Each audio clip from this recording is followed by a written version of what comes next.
এখন আন্তর্জাতিক প্রসঙ্গ বলতেই প্রথমেই যেই কথাটি মাথায় আসে সেটি হচ্ছে ইসরায়েল আর ফিলিস্তিনের মধ্যকার সংঘাত সংঘর্ষ, যে পরিস্থিতি চলছে এবং সেখানে মানবিক বিপর্যয়ের খবরগুলোও বারবার করেই উঠে আসছে। ইসরায়েলে অস্ত্রের চালান স্থগিত করেছে নাকি যুক্তরাষ্ট্র, এটা আসলে কতখানি প্রভাব ফেলবে এবং ইতিবাচক কোনো প্রভাব কি শেষ পর্যন্ত এটা ফেলবে কিনা, এই বিষয়টি একটু বুঝে নিতে চাই। আমাদের সাথে study of United states institute scholar প্রোগ্রামের মনোনীত visiting scholar doctor Farid Hossain যুক্ত আছেন এই মুহূর্তে। শুভ সকাল, স্বাগত জানাচ্ছি আপনাকে একাত্তর সকালে। যেটি বলছিলাম যে যুক্তরাষ্ট্র যদি অস্ত্রের চালান স্থগিত করে, যেটি আমরা খবরে দেখছিলাম, সেটি আসলে কি ধরনের প্রভাব ফেলতে যাচ্ছে? মানে আমরা তো যতদূর জানি যে ইসরায়েল যে হামলা করছে একের পর এক, কিছুতেই থামানো যাচ্ছে না, কোনো আলোচনা কোনো বৈঠক থেকে তাদেরকে প্রতিহত করা যাচ্ছে না। সেখানে যুক্তরাষ্ট্রের কাছ থেকে পাওয়া অস্ত্রের যে সাপোর্ট, সেটা অনেক বড় একটা ফ্যাক্টর হিসেবে ছিল। সেক্ষেত্রে এখন কি আমরা আশা করতে পারি যে যুদ্ধবিরতির একটা সম্ভাবনা তৈরি হলো, একটা পথ খুললো কি? আপনাকে অনেক ধন্যবাদ আমাকে যুক্ত করার জন্য। আপনি ঠিকই বলেছেন, যেটি হলো যে গত কয়েকদিন যাবৎ যে বিষয়টি আমরা আন্তর্জাতিক মিডিয়ার মাধ্যমে শুনতে পাচ্ছিলাম, যেটি হলো যে যুক্তরাষ্ট্র তার অস্ত্রের চালান স্থগিত করেছে, বাট এটি কিন্তু US defence secretary Lloyd Austin কিন্তু নিশ্চিত করেছে। তো গতকালকে তিনি নিশ্চিত করেছেন, যেটা হলো যে বাইডেন অ্যাডমিনিস্ট্রেশন গাজার দক্ষিণের শহর রাফাতে পূর্ণ মাত্রায় স্থল অভিযানকে নিরুৎসাহিত করার জন্য একটি অস্ত্রের চালান স্থগিত করেছে, যার মধ্যে ছিল 907 কেজিরও বেশি বোমা, যেটি আপনার নিরীহ জনসাধারণের উপর হয়তো বা ব্যবহার করা হতো। অন্যদিকে ইউএস প্রায় 65,000 বোয়িং নির্মিত জয়েন্ট ডাইরেক্ট অ্যাটাক মিশন চালানো কিন্তু গত 2 সপ্তাহ যাবৎ সেটি কিন্তু ডিলে করছে।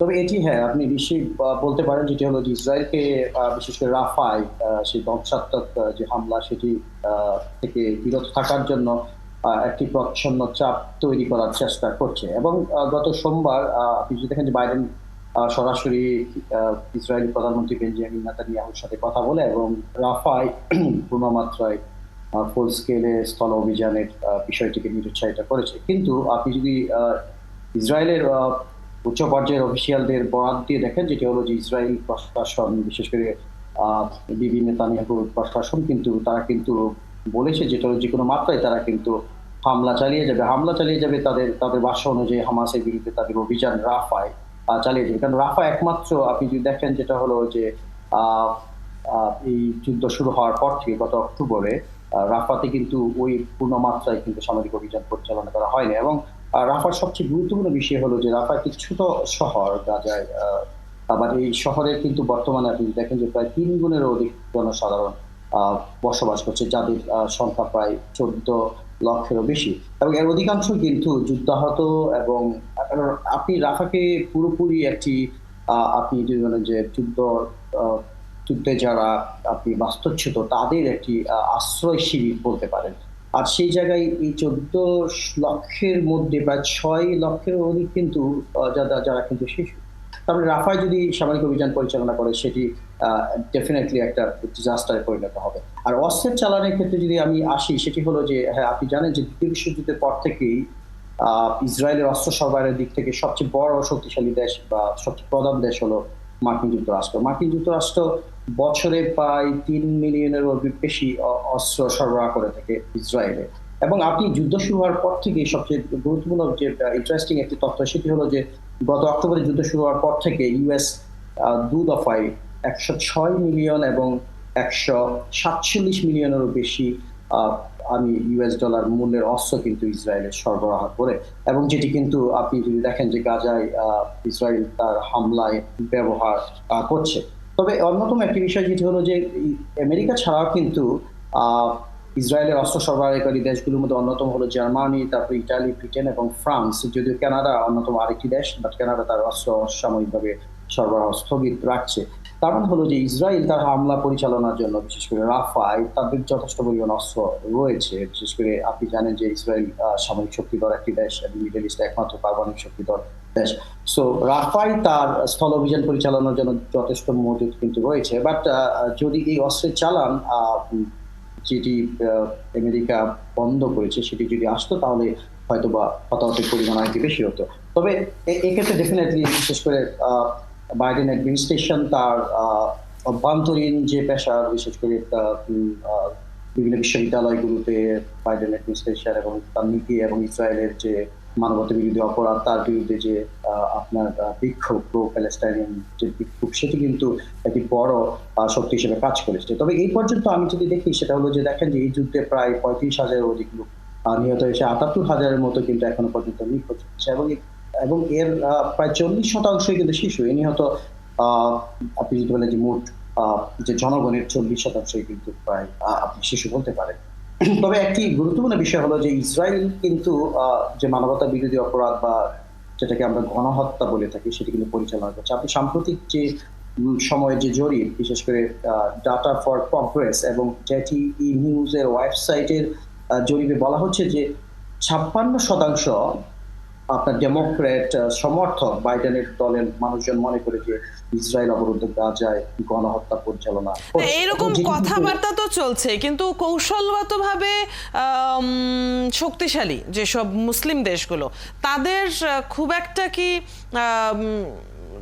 খুব একটা চাপ কি আসলে আদৌ ইসরায়েলের উপর হয়েছে, নাকি যে নেতানিয়াহুর বিরুদ্ধে যে একটা সম্ভাব্য পরোয়ানা সেটার কারণে যুক্তরাষ্ট্র পিছিয়ে গেল, বা আপনি যেটি বলছিলেন যে বিশ্বব্যাপী আন্দোলন হচ্ছে সেটার একটা চাপ হয়েছে, কিন্তু মুসলিম বিশ্বের কোনো ধরনের নীতিগত সমর্থনের পাশাপাশি যে পাশে দাঁড়ানোর বিষয়টি সেটি কি আদৌ হয়েছে? আপনি যথার্থ বলেছেন। আমি ব্যক্তিগতভাবে যদি মনে করি সেটি হলো যে বিশেষ করে গলফ স্টেটগুলো বা মধ্যপ্রাচ্যের মুসলিম অধ্যুষিত দেশগুলোর ভূমিকা সত্যি হতাশাজনক। আপনি আপনি যে ইউনাইটেড আরব এমিরাত থেকে শুরু করে অন্যান্য যে দেশগুলো আপনি ব্রুনাই বলতে পারেন, সৌদি আরবিয়া থেকে করে তাদের ভূমিকা কিন্তু মধ্যস্থতাকারী হিসেবে যখন আপনি ভূমিকা পালন করতে যাবেন অবশ্যই আপনাকে দুই পক্ষের সাথে আমি যদি বলি যেটা হলো যে সমঝোতা বা দুই পক্ষকে সমর্থনের একটা মনোভাব থাকতে হবে এবং মধ্যপ্রাচ্য দেশগুলো কিন্তু সেটি করে যাচ্ছে। তারা কিন্তু সরাসরি আপনি ইন্টারন্যাশনাল মিডিয়াগুলোতে দেখলে বলতে পারবেন না যেটা হলো যে কোনো মধ্যপ্রাচ্যের দেশ ইসরায়েলকে সরাসরি প্রেশার ক্রিয়েট করেছে যেটা হলো যে তোমাকে যুদ্ধ বন্ধ করতে হবে, তোমাকে এই গণহত্যা বন্ধ করতে হবে। কারণ এই গণহত্যা এটা কিন্তু আমার ব্যক্তিগত মতামত বা আপনার ব্যক্তিগত মতামত নয়, সেটি কিন্তু আমেরিকায় পরিচালিত বিশেষ করে আমেরিকায় অবস্থিত বিশেষ করে প্রতিষ্ঠানগুলোর জরিপ অনুযায়ী কিন্তু সেটিকে গণহত্যা বলা হচ্ছে। আজকে সারা পৃথিবীতে যে বিভিন্ন বিশ্ববিদ্যালয়গুলোতে যে বিক্ষোভ হচ্ছে বিশেষ করে ফিলিস্তিনিদের প্রতি সংহতি জ্ঞাপন করে এবং ইসরায়েলের হামলা বন্ধের জন্য, সেটি কিন্তু গণহত্যার অজুহাত।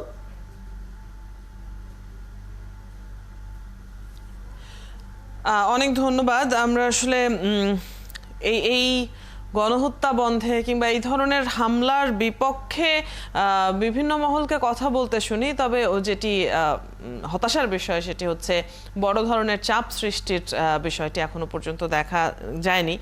তারপরেও প্রত্যাশা থাকবে যে এই যে লম্বা সময় ধরে আলোচনা চলছে, যে বৈঠকগুলো চলছে, কিংবা নেতানিয়াহুর বিরুদ্ধে যদি বলি যে পরোয়ানা জারির একটা সম্ভাবনা তৈরি হয়েছে, এই সব কিছু মিলিয়েই আসলে পরিস্থিতি এখন ইতিবাচক দিকে মোড় নিক, এরকম নিশ্চয়ই চাওয়া বিশ্বের সব শান্তিকামী মানুষের। আপনাকে ধন্যবাদ আজকে আমাদের সাথে যুক্ত হয়ে এই আলোচনায় অংশগ্রহণ করবার জন্য। Study of United states institute scholar প্রোগ্রামের মনোনীত visiting scholar doctor Farid Hossain আমাদের সাথে আলোচনা করছিলেন ইসরায়েলের যে অস্ত্রের চালান সেটি বন্ধ করেছে যুক্তরাষ্ট্র, এই প্রসঙ্গে আজকে কথা হলো নানা বিষয় নিয়ে। আশা করছি যারা আমাদের সাথে ছিলেন তারা এই আলোচনায় নিশ্চয়ই আপনারাও সংহতি প্রকাশ করছেন। অনেক ধন্যবাদ। আর সংবাদের জন্য থাকবেন ৭১-এর সাথে। ভালো থাকবেন সবাই। শুভ সকাল।